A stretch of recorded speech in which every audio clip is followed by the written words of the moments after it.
Assalamualaikum warahmatullahi wabarakatuh.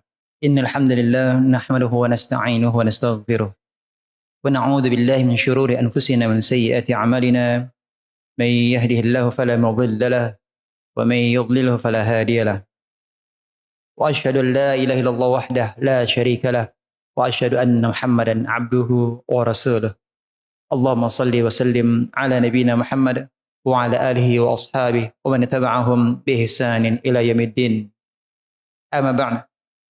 Ibu-ibu yang semoga senantiasa dirahmati Allah Subhanahu wa taala dan segenap pemirsa Najah TV dimanapun Anda berada. Azanallahu wa iyyakum. Alhamdulillahilladzi bi ni'matihi tatimmus shalihat. Kesempatan yang berbahagia ini Allah Subhanahu wa taala memberikan kita taufik untuk dapat duduk bersama guna melanjutkan kajian kita yang akan kita bahas bersama. Semoga Allah mudahkan, adalah kelanjutan dari pembahasan tafsir juz amma, yang mana pada pertemuan yang lalu kita telah membahas surat apa, Bu? Surah An-Nasr. Dengan demikian, semoga Allah mudahkan kesempatan ini kita akan sama-sama mempelajari surat apa, Bu? Ya, surah Al-Masad atau surat Al-Lahab. Naam. A'udzu billahi minasyaitonir rajim. Bismillahirrahmanirrahim. Tabbat yada abi lahabin wa tabb. Tabbat, binasalah, yada, kedua tangan, Abi Lahab, yakni Abu Lahab. Wattab, kembali diulangi kata tabba, ya, wattab, dia akan binasa. Surah Al-Lahab disebut juga dengan surah Al-Masad. Sepakat para ulama mengatakan bahwa surat ini adalah surah Makkiyah, ya, diturunkan di awal-awal dakwah Nabi kita Muhammad sallallahu alaihi wasallam, yang mendapat pertentangan dari orang-orang Quraisy. Bahkan yang menentang beliau adalah siapa? Pamannya, yakni Abu Lahab. Tidak hanya Abu Lahab saja, tapi juga istrinya. Siapa istri Abu Lahab? Ketika kita membahas surat Al-Duha, Bu, masih ingat, Bu? Siapa? Ummu Jamil. Ya, Ummu Jamil. Nah, Nabi SAW masyhur atau dikenal oleh orang-orang Quraisy sebagai Al-Amin. Apa artinya Al-Amin, Bu? Orang yang amanah, orang yang jujur, orang yang dipercayai. Dan ini diakui oleh orang-orang musyrikin. Ya, mereka mengakui bahwa Nabi kita Muhammad SAW adalah memang seorang yang al-amin, orang yang amanah, orang yang jujur, orang yang terpercaya. Apa buktinya? Apa buktinya?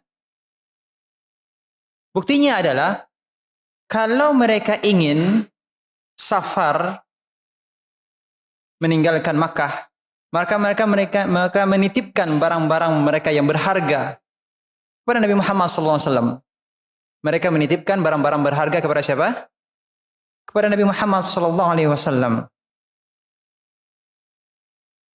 Bahkan ketika beliau sudah diangkat menjadi nabi, di antara orang-orang Quraisy masih saja apa?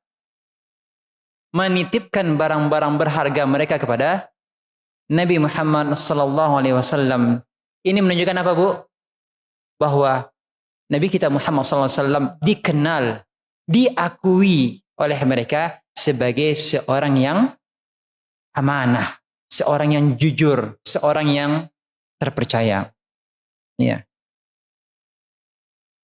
Dan kemudian sampai Rasulullah SAW akhirnya hijrah meninggalkan Makkah menuju Madinah, itu masih ada di antara orang-orang Quraisy tersebut yang menitipkan barang kepada Rasulullah SAW. Maka kemudian Rasulullah SAW memerintahkan Ali bin Abi Thalib radhiyallahu anhu selama 3 hari untuk membagi-bagikan, artinya mengembalikan barang titipan mereka. Lihat bagaimana amanahnya Rasulullah SAW terusir dari kampungnya, meninggalkan Makkah. Padahal penduduk tersebut menitipkan barang berharga kepada Rasulullah SAW. Mereka menentang dakwah Nabi SAW. Namun sebagian mereka masih percaya. Dalam hal muamalah, mereka masih menitipkan barang berharga kepada Rasulullah SAW. Maka ketika beliau hijrah, beliau tugaskan Ali bin Abi Thalib untuk mengembalikan barang titipan tersebut kepada pemiliknya. Selama 3 hari setelah semuanya dikembalikan, ya, diberikan kembali kepada pemiliknya, baru kemudian Ali bin Abi Thalib menemui Rasulullah sallallahu alaihi wasallam. Ya.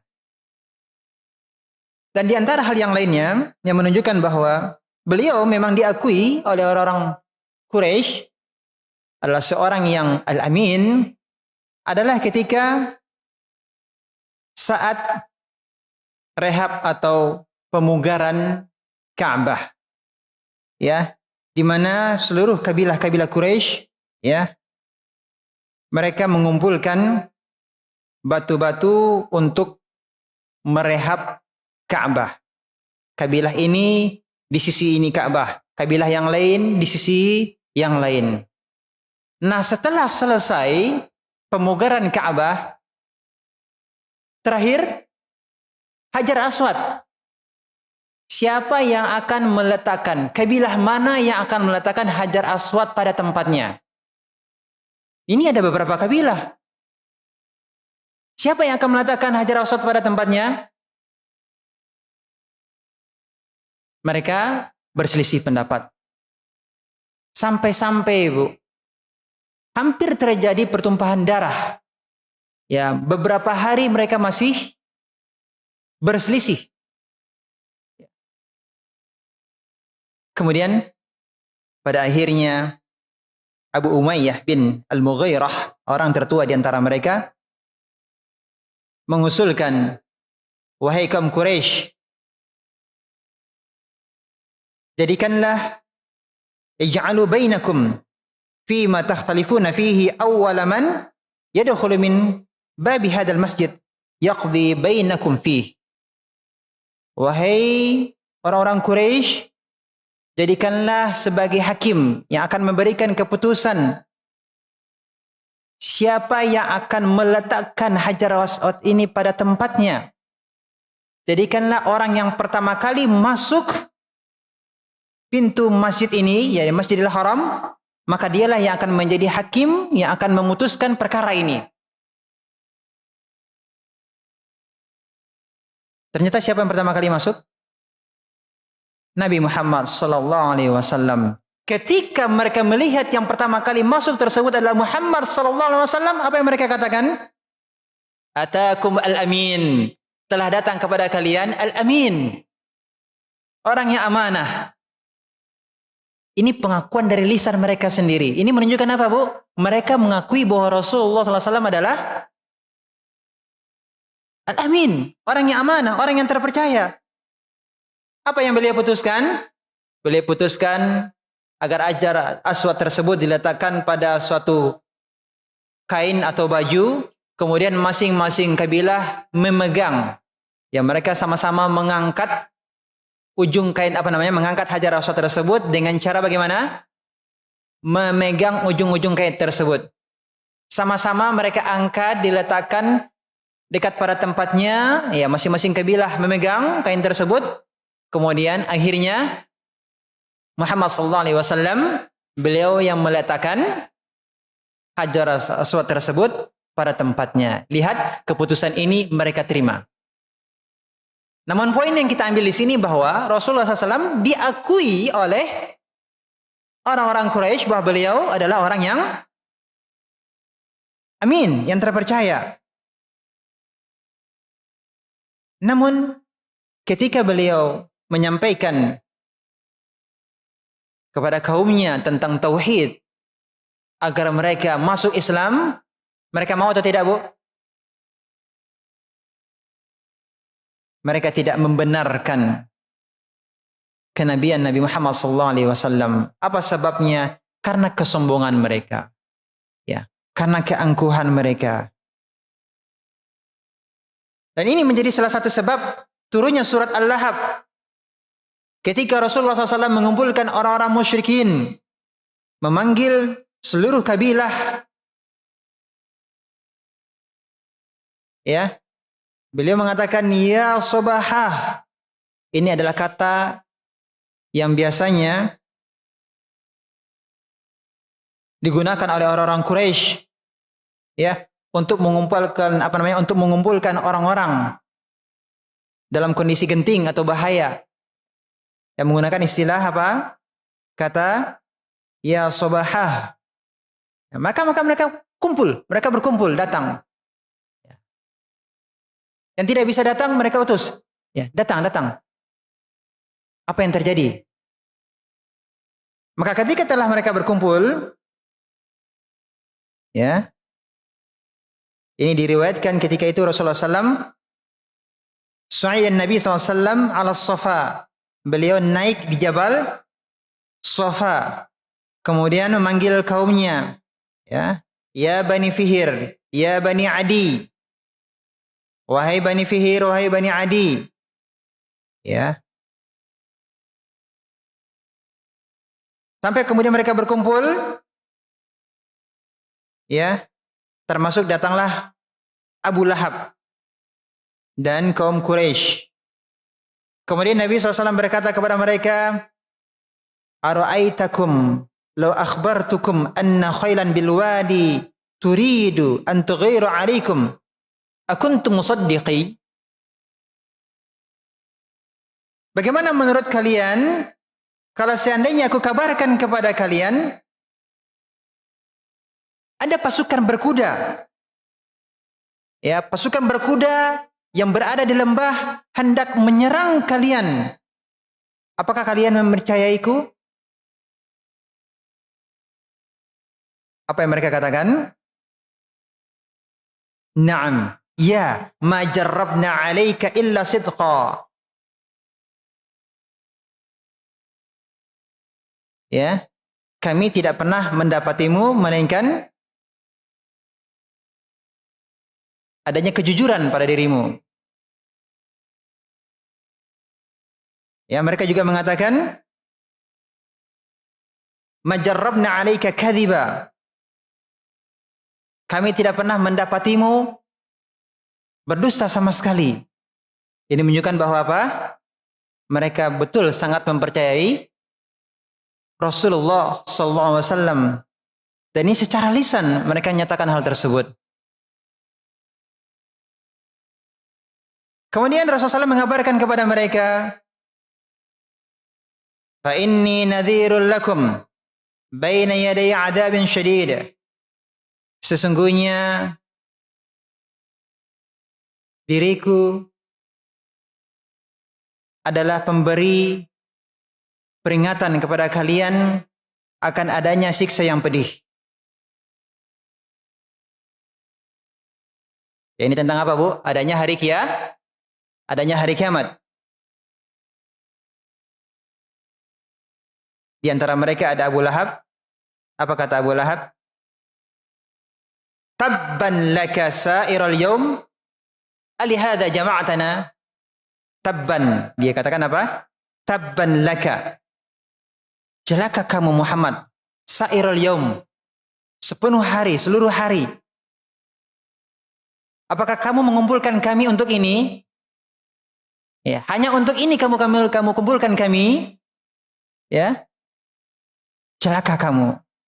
Maka kemudian Allah Subhanahu wa taala Turunkan surat Al-Lahab. Tabbat yada abi lahabin wa tab. Yang celaka itu siapa? Yang celaka itu Abu Lahab.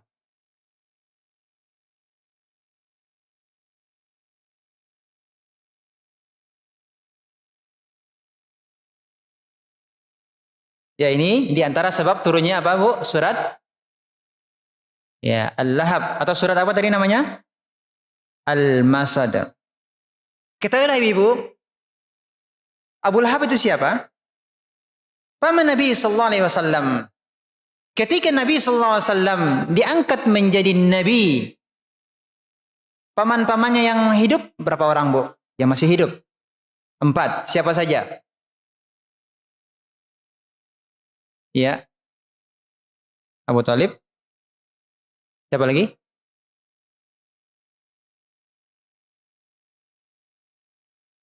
Ada 4. 2 beriman, 2 tidak beriman. Yang tidak beriman, yang pertama jelas Abu Lahab.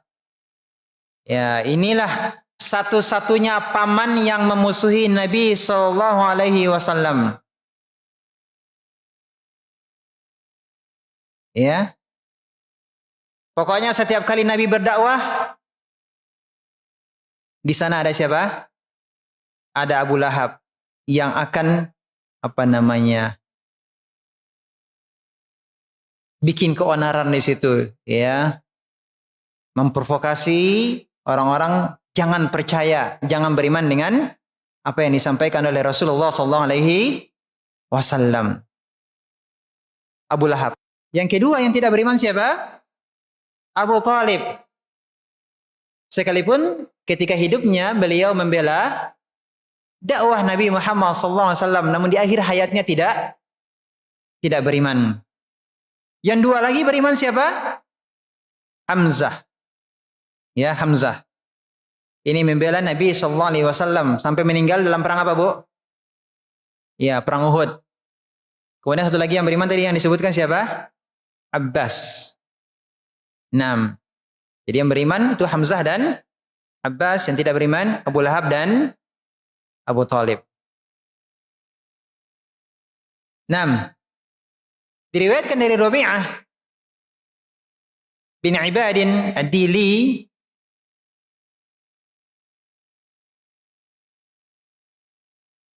dia melihat Rasulullah SAW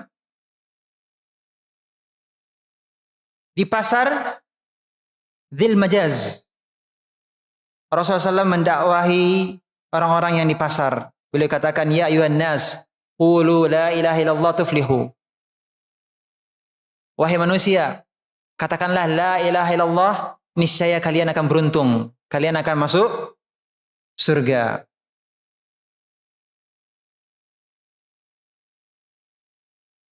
Kemudian Rasulullah SAW terus berdakwah, ya, masuk ke dalam pasar, yang mengumpulkan orang-orang yang di pasar, sampai akhirnya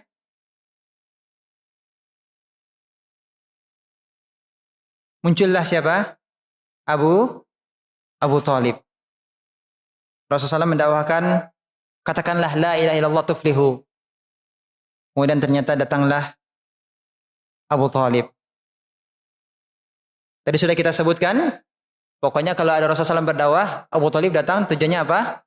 Mengganggu, memprovokasi orang-orang untuk tidak beriman kepada Rasulullah sallallahu alaihi wasallam. Apa yang dikatakan oleh Abu Lahab? Apa yang dikatakan oleh Abu Lahab? Innahu sabi kadhib. Apa artinya sabi, Ibu? Sabiun. Sabi itu artinya orang yang meninggalkan tradisi nenek moyang. Beliau Rasulullah SAW dikatakan sebagai sabi. Orang yang meninggalkan agama, tradisi nenek moyangnya. Kadhib. Apa artinya kadhib? Pendusta.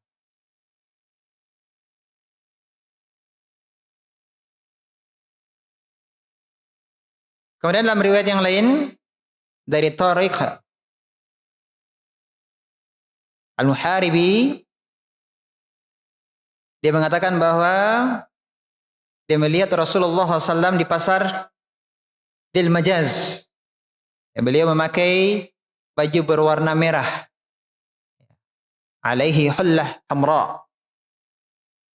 Rasulullah berdakwah, ya ayuhan nas qulu la ilaha illallah tuflihu. Katakanlah la ilaha illallah, niscaya kalian akan beruntung, masuk surga. Namun ada seorang laki-laki yang mengikuti Rasulullah SAW melempar beliau dengan hijarah, dengan batu. Qad adma ka'baih wa urqubaih, sehingga menjadikan kaki kedua mata kaki beliau dan kedua tumit beliau berdarah. Tahu Bu siapa laki-laki tersebut yang melempar? Dia adalah Abdul Uzza, Abu Lahab. Abu Lahab nama aslinya siapa? Abdul Uzza. Abdun artinya hamba. Al-Uzza nama berhala. Berarti dia adalah hamba berhala. Nama aslinya adalah Abdul Uzza.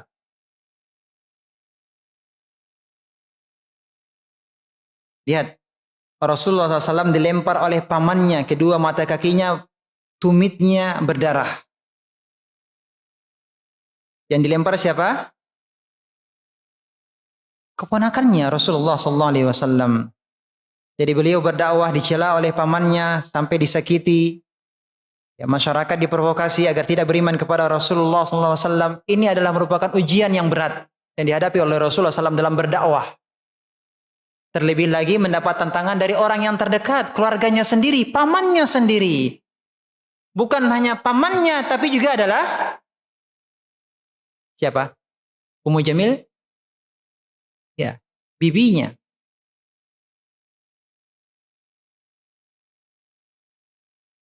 Jadi Abu Lahab nama aslinya siapa? Abdul Uzza. Tapi disebutkan di dalam Al-Quran siapa? Abu Lahab.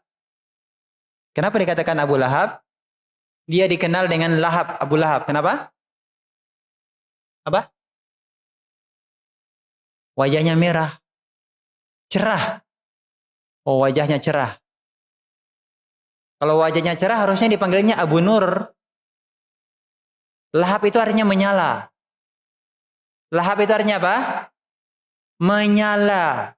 Memang pipinya memerah seperti bara api. Tetapi tidak dipanggil Abu Nur yang bercahaya. Tapi dipanggil apa? Abu Lahab. Ya. Wajahnya memang memerah seperti bara api.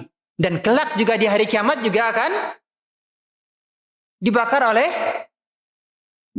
api neraka. 6. Jadi namanya memang dikenal dengan Abu Lahab.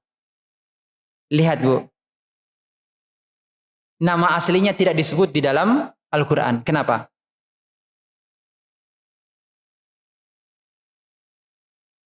Karena nama aslinya siapa? Abdul Uzza, hamba berhala. Tapi kalau Fir'aun, memang Fir'aun namanya. Tapi ada di dalam Al-Quran? Ada.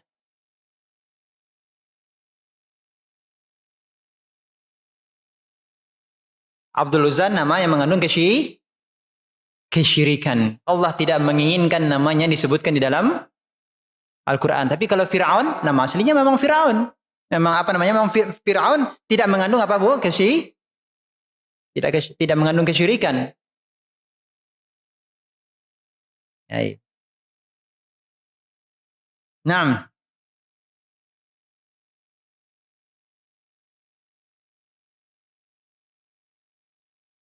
Kemudian yang kita bahas dalam ayat ini, dalam Al-Quran ini, di ayat yang pertama disebutkan kedua tangan.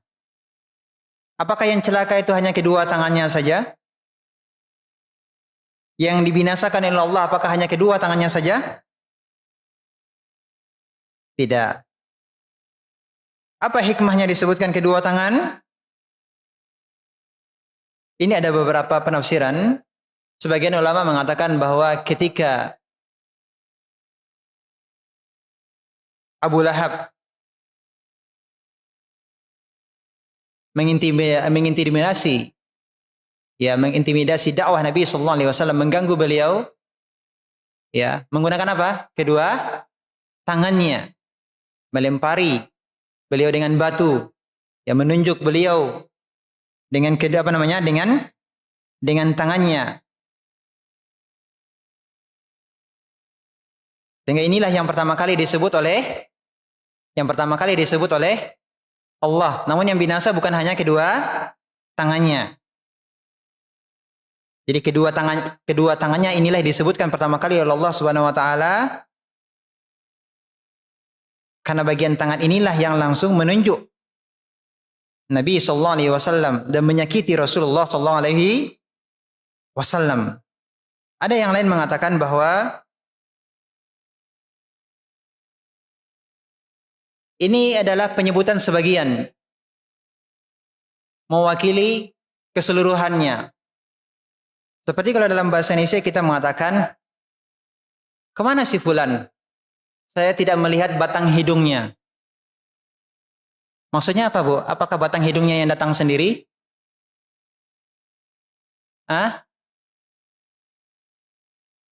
Apakah batang hidungnya sendiri yang datang? Penyebutan sebagian, tapi maksudnya apa? Orangnya. Paham, Bu? Iya. Ya. Kemudian penyebutan kedua tangannya juga, karena kalau kita ingin melakukan kebaikan atau keburukan, biasanya kita menggunakan apa, Bu? Menggunakan tangan. Sampai di zaman kita, media sosial, kebaikan dan keburukan kita gunakan apa, Bu?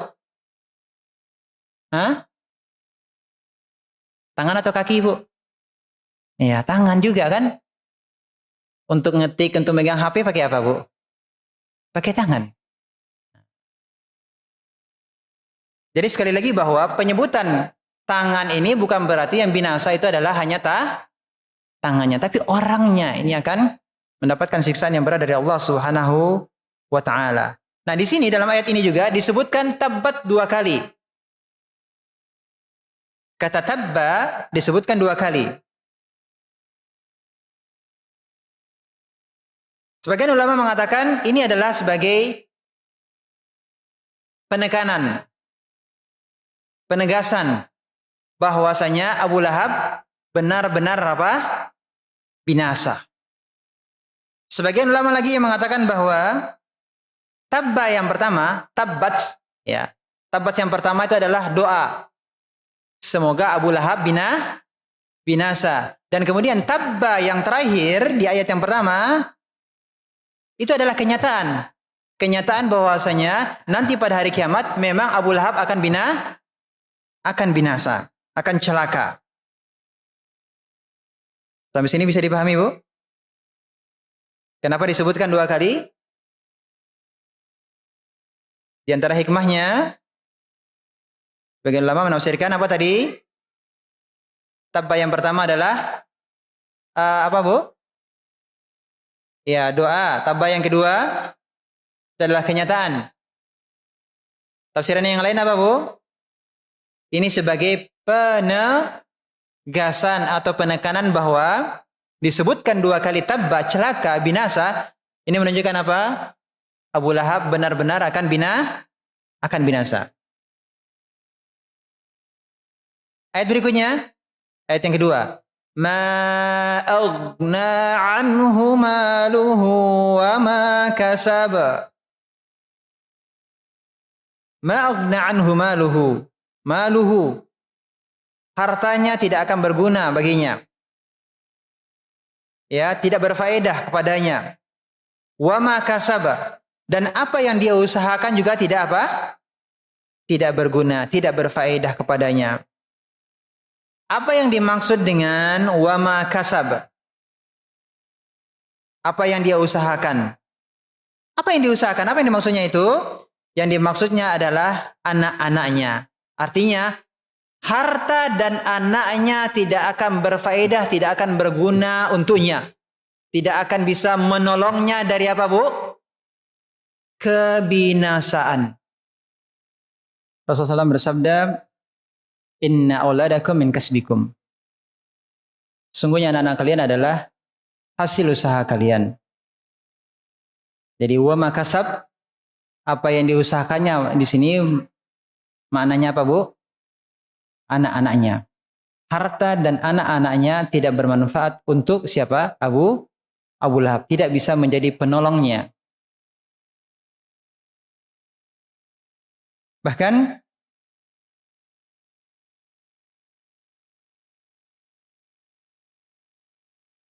anaknya Abu Lahab, Utaibah, ya, Utaibah juga termasuk yang ikut mencela Nabi SAW. Sebagaimana ayahnya Abu Lahab dan sebagaimana ibunya Ummu Jamil, anaknya Abu Lahab, Utaibah juga termasuk yang menghalangi dakwah Nabi SAW. Sehingga kemudian Rasulullah SAW mendoakannya, Allahumma sallit alaihi kalbak. Ya Allah, kuasakanlah anjingmu terhadapnya, terhadap Utaibah. Maka suatu ketika Utaibah bersama kafilah, mereka pergi ke Syam dalam rangka berdagang. Ketika mereka singgah di suatu tempat, Utaibah merasa takut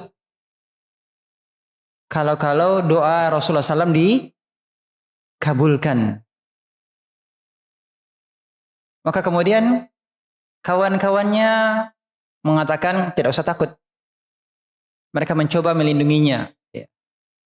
Mereka letakkan barang-barang di sekitar itu. Mereka mencoba untuk melindungi Utaibah. Namun tiba-tiba muncullah seekor singa yang menerekamnya dan membawanya pergi. Artinya Utaibah tewas. Doa Rasulullah SAW dikabulkan oleh Allah Subhanahu wa taala. Lihat bagaimana buruknya Abu Lahab, istrinya dan anaknya.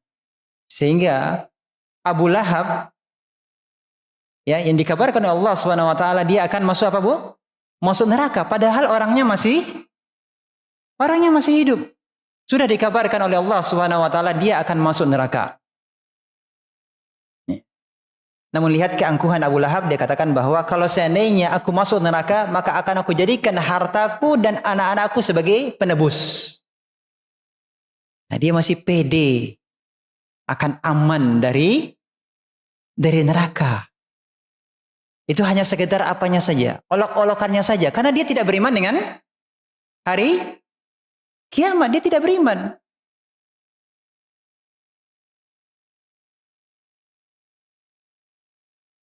Kemudian ayat berikutnya apa? Sayasla naran dzata lahab. Dia akan dimasukkan ke dalam neraka yang bergejolak. Abu Lahab. Tadi kita katakan lahab tadi apa? Yang menyala-nyala.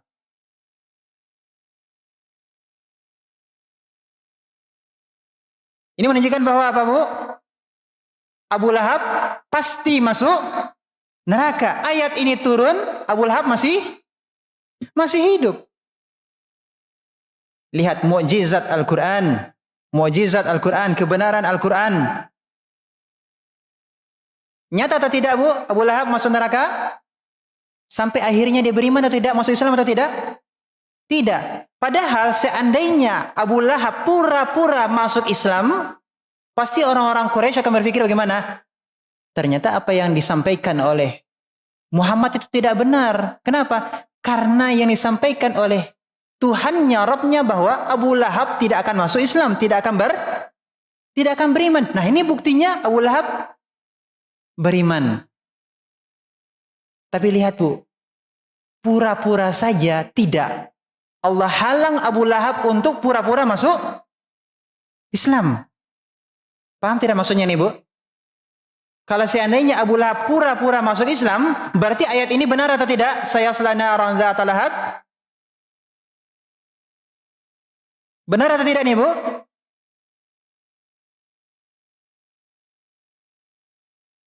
Tentu kan ini bertolak belakang, iya kan Bu ya? Paham maksudnya Bu? Tapi pura-pura masuk Islam saja, ya. Tidak. Nah, tidak bisa. Allah halang Abu Lahab untuk masuk Islam. Pura-pura masuk Islam saja tidak bisa. Berarti ini menunjukkan apa? Mukjizat kebenaran Al-Quran bahwasanya Abu Lahab sampai akhir hayatnya tidak masuk Islam, tidak beriman.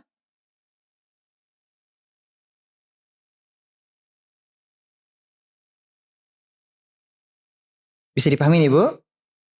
Nah. Sedangkan orang-orang Quraisy yang dahulunya mereka memusuhi Rasulullah SAW, banyak yang kemudian masuk Islam. Tapi Abu Lahab terhalang dari masuk Islam. Pura-pura masuk Islam saja tidak bisa. Ini menunjukkan apa? Kebenaran Al-Quran. Wa mra'atuhu hammalatal hatab. Wa mra'atuhu, dan istrinya hammalah, pembawa al-hatab, kayu bakar. Istri Abu Lahab, Ummu Jamil. Apa yang dimaksud dengan pembawa kayu bakar, Bu? Ada beberapa penafsiran, sebagian ulama mengatakan maksud dari pembawa kayu bakar adalah maksud dari al-hatab, kayu bakar itu adalah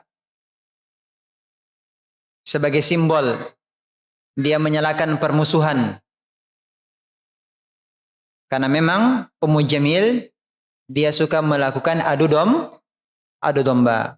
Abu Lahab memprovokasi orang-orang supaya tidak beriman kepada Rasulullah SAW. Istrinya Abu Lahab melakukan adu domba.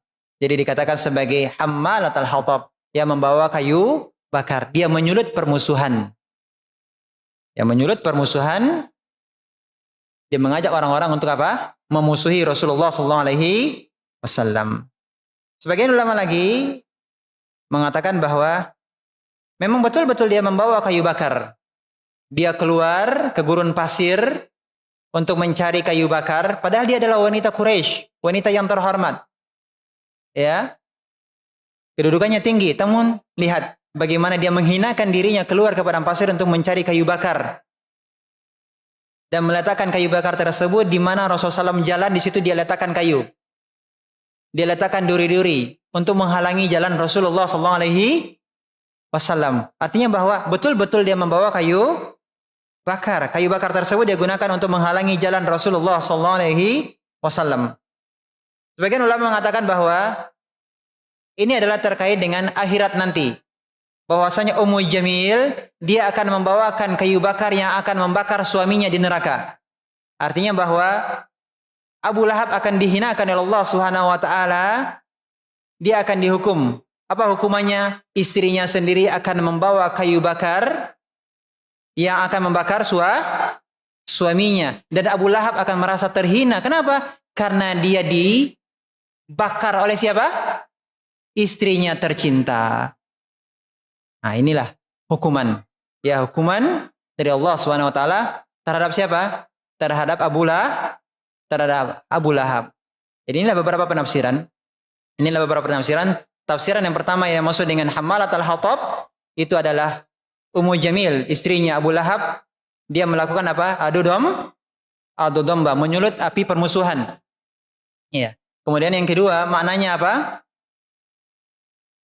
Memang betul-betul dia membawa kayu bakar untuk menghalangi jalan Rasulullah SAW. Yang ketiga, di akhirat kelak dia akan membawa kayu bakar tersebut yang akan membakar siapa?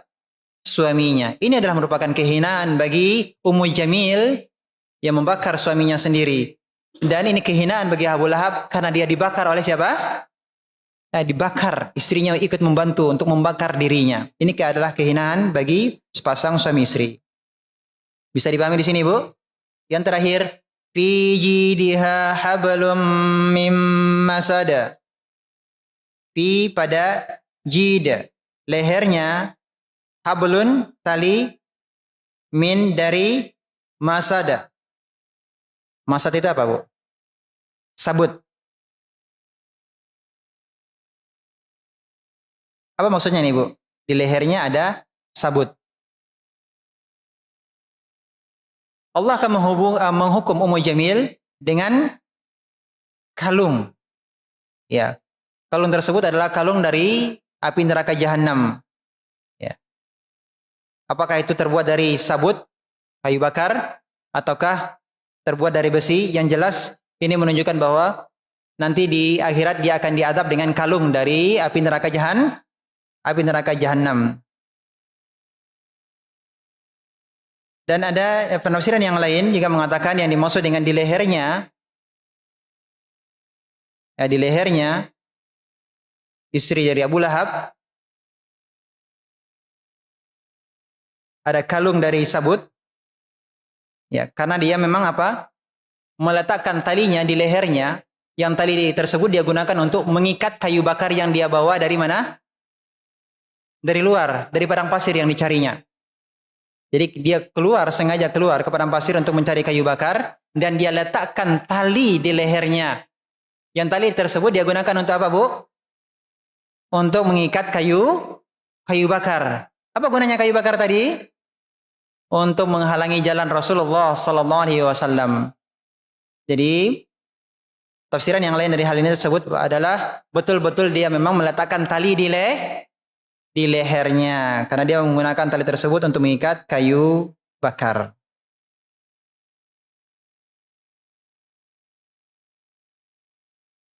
Dan kemudian juga dikatakan bahwa dia mempunyai kalung yang sangat mahal. Dia infakkan kalungnya tersebut untuk menghalangi dakwah Rasulullah sallallahu alaihi wasallam. Oleh karenanya Ummu Jamil di akhirat kelak dia akan dihukumi. Ya, kalungnya yang tadi yang digunakan untuk menghalangi dakwah Rasulullah sallallahu alaihi wasallam, maka balasannya juga di akhirat kelak dia akan dikalungkan dengan api neraka Jahanam. Inilah pembahasan kita terkait dengan surah Al-Masad, surah Al-Lahab. Mudah-mudahan ini bisa dipahami dan kita mengambil pelajaran dari surat ini. Jangan sampai kita menjadi orang apa, Bu? Ya, yang bekerja sama, yang membantu untuk menghalangi apa, Bu? Menghalangi dakwah, ya. Tapi sebaliknya, jadilah kita sebagai penolong-penolong agama Allah Subhanahu wa taala.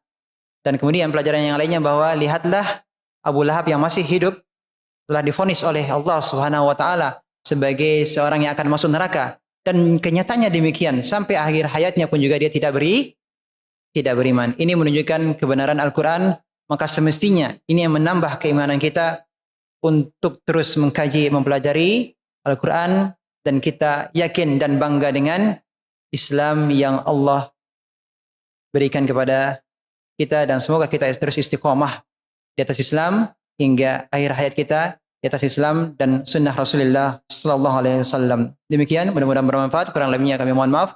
Subhanaka bihamdika asyhadu an la ilaha illa anta astaghfiruka wa atubu ilaik. Assalamualaikum warahmatullahi wabarakatuh. Najia TV, meniti jalan selamat.